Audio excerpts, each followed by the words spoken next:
I just finished my round 7 game of the Abu Dhabi Masters Tournament, and it was a long one. It was, what time is it? It's 9:32. The game started at 5 p.m. I just got back to my hotel room, so I'm gonna try and finish this recap before dinner ends, even though it's a really long game. I was playing Grandmaster Robert Hovhannisyan, strong Grandmaster, and he's actually he was part of this viral moment from the Olympiad. He was a player that defeated Sam Shankland after this sort of infamous touch move incident. I'm sure a lot of people who watch chess often on YouTube might have seen this moment. And this was like a big victory for Armenia over the US in the Olympiad. So it was my mission this game to get revenge for Sam for losing to Robert. But as we're going to see, it was a very hotly contested fight. And I decided this game to stray away from my typical London opening. I almost always play bishop f4 in this position, but I opted for a queen's gambit, which I very rarely play. Although I did play queen's gambit in an earlier round that kind of transposed from an English, but this is the first time, maybe ever, that I'm playing c4 in this position on move 2. And we ended up getting Queen's Gambit declined, and I was very pleased to see he played Bishop f5, the so-called positional line. And if you saw, which round was it? It was my recap against Rucha Pujari. I was actually preparing this line for her from the white side. So even though I didn't really look at my prep for this before the game, I was excited to enter this line. I played queen to f3, bishop g6, takes, and this is a pretty well-known imbalanced endgame where, maybe not endgame, but queenless middle game, where black has a bishop pair and white has some preferable pawn structure. And I was inspired by Magnus Carlsen to play this line. He had a really nice victory over Vladimir Kramnik in 2016. And he used some really cool idea of playing like knight h4 and then bring the other knight to the king side. So that game was fresh in my mind, and I employed the same sort of idea. But in that game, I believe Kramnik played bishop e7, and it went down a different route after knight e2, bishop b4 check. It was a Carlsen Kramnik game. Or wait, was it? Let's just insert this. Kramnik played knight b6. This is a Carlsen Kramnik game. It was actually a beautiful positional masterpiece, which I don't have time to get into right now. But if people want to look at that game, I will leave a link to the Lee Chess analysis where you can investigate the analysis further. But instead of bishop e7, my opponent played bishop to b4, and this is already a new position for me. And I tried to react naturally. I played king d2, a5, and bishop d3, offering the trade of bishops, trying to fight for this kind of key f5 square, nice square in white's control in front of the double f pawns. He plays a4, play rook to c1. The reason for moving the h rook was I was envisioning at some point playing b3, and if the file opens, I wanted to ensure my rook was still on a1. He played knight b6, b3, restricting the knight. But at the same time, this move did give black some potential on the queen side, where there's lingering tension now between the pawns. And he didn't relieve the tension, so the pawns had just a staring contest, and I decided to expand on the king side, dreaming of trapping the bishop, but of course he takes, and rook a7. And I think this is a nice idea from black, to leave the tension and try and double up the rooks behind the a-pawn, and then later try and open the file. And there was a brief moment where I was looking at a3, but then I quickly realized this move doesn't work, because takes, and if takes, there's b2, and oh no, one of my rooks.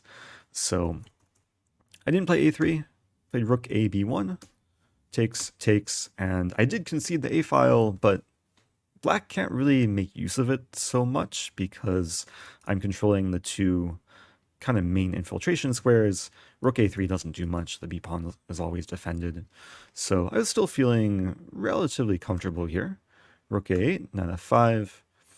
And for a very brief moment, I thought we might repeat moves. Like when I played knight f5, I thought maybe he would play king e6, and then I can play check, king e7, check, and this would be repetition, possibly. But that didn't happen. He played rook to g8, hitting the g-pawn. I defend, and then he takes on c3 and plays h5. So the game keeps going. Things have simplified a bit, and I think it's safe to say we are in the endgame.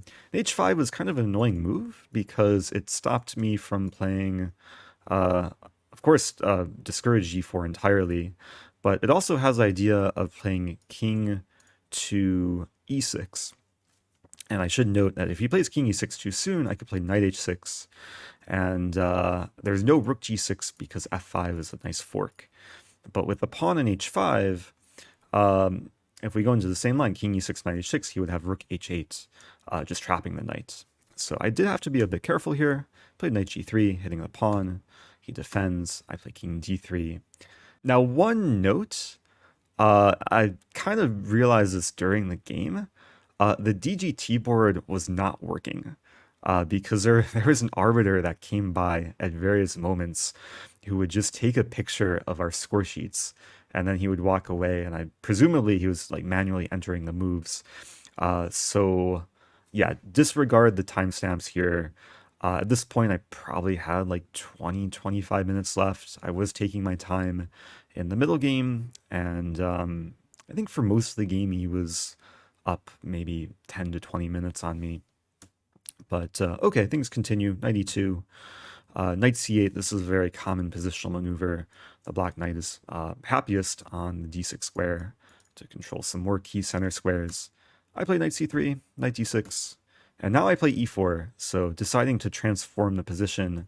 I didn't want to give him time to play f5, knight e4, and I thought e4 is an attempt to maybe place for some advantage, given that if I can open the e-file, then the black king can maybe be a target. But as we're going to see, things get really messy after takes. Things get messy after the trades, which might seem a little bit strange, but yeah, after rook d8, rook c5, rook to a2, I really wasn't sure how to evaluate what was going on here. And I wasn't sure like who's playing for a win. Pretty sure this is the type of position where all three results are possible. Because black is, of course, activating the rook, attacking my pawns. But I have some interesting counterplay against black's setup, especially against the king on e6. I decided to play a tricky move here, rook to e1. And I quietly said, oh no, my pawn. But if he takes the pawn, then king f3, and this is a nice double attack. So, of course, he didn't take the pawn. He instead plays rook g8, which somehow I overlooked, but I think this is a nice move from black to just attack the pawn again. And the rooks really want to coordinate on the second rank. And if I play g3, then h-pawn hangs, and he defends his h-pawn, and then g3 is hanging. So I took some time here, and I played rook takes h5, allowing the rook to infiltrate, and then king d3 check, forcing the king away from these pawns, and then I play rook to h6. And at this point, I thought the game was heading towards a draw because I'm hitting the pawn on h6, or on f6, and it's not so easy for black to defend. He could play rook g6, was half expecting this, after which takes, and rook g1. I think more pawns would come off the board, and this should be pretty drawish. But instead, he decided to check on d2, played king e6, and yeah, the game keeps going. I played f5 here, he played king d5, and then I took on f6. Now, there was one alternative here. She actually mentioned to me after the game, I had the move rook h8, which I don't think was on my radar, but I should have at least considered this move because I am threatening mate in one, and it's not so clear. I mean, I guess king d6, and then I can check. Maybe this is a better line, and then if I can win f7 with check, and then take f6. Yeah, maybe this is an easier way to simplify. But I took on f6 immediately, allowing rook takes d4. And at this point, I was falling below 5 minutes, and I wasn't entirely sure how to handle the position, because now black is threatening rook takes h2, and if I take on f7, then what was I scared of? Oh, I was scared of this move. Yeah, rook e4 is the main threat here to win my rook. So rook h2, it's a secondary threat, but this is a main threat. So I decided to try and defend everything with rook h1, getting my rook off the file, defending the pawn. And even though this looks like a passive square for the rook, I thought someday I could just sprint the pawn down the h file. So he plays rook to b2, and at this point, I got really low on time. Like I thought for a few minutes here, fell below a minute, and I was trying to decide between rook to d6 to force the trade of rooks, or rook takes f7 and allow this, and it gets a little bit murky. And I decided to play rook d6 with the idea that after takes, I am down a pawn, but my h-pawn is ready to run, and run it did. h4, rook b4, king c3, rook a4. However, unfortunately, this position, I think black has everything under control. And after h5, king e5, h6, black's rook is in time to come back to the h8 square. If I play h7, then there's rook to h8. At this point, I'm just trying to hold on for dear life. I played the move rook h5. In hindsight, I don't know if I had anything better. I was dreaming of a scenario where like black's king gets stuck on f6, and I do something like this, and then black is a little bit paralyzed here. Unfortunately, he has a different idea. He plays pawn f6, and the king is ready to walk around to g4. And unfortunately, my king is just a little bit too far away to stop black's idea. So I play king d3, he plays king to f4, and after h7, rook h8, there's no stopping king g4. And at this point, I thought I was just gonna be dead lost. But then I realized it's not over, and I can play the move king d4, king g4, give up the f-pawn, give up the h-pawn. I'm currently down 3 pawns here, but after king b6, it's not so simple for black to win this, because this pawn's falling, the king is cut off, and once I win b7, I can try and win c6 and then come back and catch the f-pawn. And during the game, I wasn't sure what the true evaluation of the position should be. I mean, it really seems like black should be winning. But okay, the game continued. He plays rook g8, chasing my rook away from the g-file. Now I can't trade rooks, of course, in this position, so I give a check. King g6, I take, and he plays a very wise move, rook d8, ensuring my king will be cut off. And here I play rook g1, delaying taking the pawn. I wanted to improve my rook, and it's an interesting idea to just check from in front of the pawn. And if the king wants to find shelter, it has to go behind the pawn. So I thought I would provoke the king to be on a slightly more passive square. And then here we repeated for a little bit. He brought the king to g5. Then he brought the king back to g5. So already this position we've repeated twice. I was just hoping we could get one more occurrence of king g5, rook g1. But then he played king g6. And this position has also been repeated twice. But then he finally plays king f7. So there is no threefold repetition. And my only chance is to take the pawn. And he plays pawn f5. And now I'm still cut off, but I want to make sure my king is just back towards the promotion square of the pawn. So, okay, he moves up. I play rook f1. And now it's very important for me to stop that pawn from moving.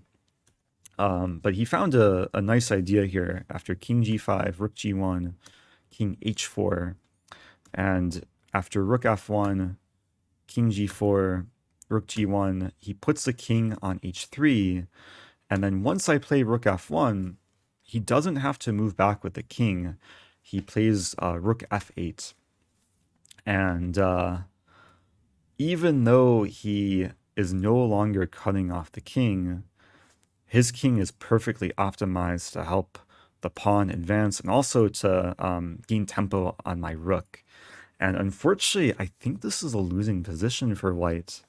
I mean, I did my best in the game to try and survive king d4, but after king g2, my rook just doesn't have a great place to go. The move I want to play is rook f4, but after king g3, defending the rook doesn't work because of rook e8 check, and my rook's going to be lost. King f5, there's rook f8. So we got to this position. I was still pretty low on time, living on increment. I thought until I had 1 second left, and I played the move rook to e1. The idea being I was envisioning something like f4, rook e7, and then get my king somewhere on the e-file, but he didn't even allow that. He plays rook to d8, and now I can't move to the e-file because I get skewered. Had to move to the c-file, and then we get what's called the Lucena position, which is a very well-known rook ending. It's, of course, king and rook versus king, rook, and pawn. And this is a position that my first chess coach taught me when I was about 8 or 9 years old. And it's a position that any grandmaster will probably have done multiple times in their life. The winning idea for black is to get the pawn to the second rank, which he eventually did. The checks don't really help me that much. I play king c2, gets the pawn to f2, and yeah, the winning idea for black in this position, like if I just play a waiting move with my king, he's ready to build a bridge with this move. And then if I wait with the king, he can do this. And then after check here, check here, check here, check. This is a so-called bridge, which explains my last-ditch effort, rook g5, trying to prevent him from building the bridge. But then he plays a really annoying move, rook d7, and he just waits. And now my rook or king have to move, and I'm essentially in some sort of zugzwang. But it's going to be losing regardless for white. Decide to play king to c1. Then he plays rook d4. I don't have king c3 to attack the rook, and he's building the bridge like this. I play king c2, king e2, and yeah, if I give a check, he's ready to do this, this, and again, this is a bridge. King is sheltered, pawn is queening. So I didn't resign here because I had one last trick up my sleeve. After king c3, he plays rook f4. I play rook to b5 with the very deep idea that after he queens, I play rook to b1. We got this position, and I said, oh no, my rook. Although I didn't say, oh no, my rook, but I said it to myself, and I tried to hide my laughter in this position. And of course, he does not take it, but he plays queen c6, or queen f3, and I resign. For the beginners watching who are maybe confused, if he were to take my rook, this would be stalemate. So had to get in at least one stalemate trap this tournament, but yeah, it's not going to work against a strong GM. So it's a tough game. I have a feeling I know where things went wrong. If we go back, I'll very quickly look at the engine, but I also kind of want food. So let's just look at this moment. Oh, both moves are playable. Okay. But yeah, already here it's tricky. I should have played rook h8. It's interesting. Engine's giving a small plus to white. Should still be a draw though. So what was my losing move? Ah, rook d6. Yeah, I was in time trouble. So engine says I should take, but it's super unpleasant to defend this. Anyway, yeah, it was a tough game. Kudos to my opponent. I hope people learned a thing or two from this fight. Maybe were somewhat entertained. So thanks for watching if you made it this far. And now it's time for food.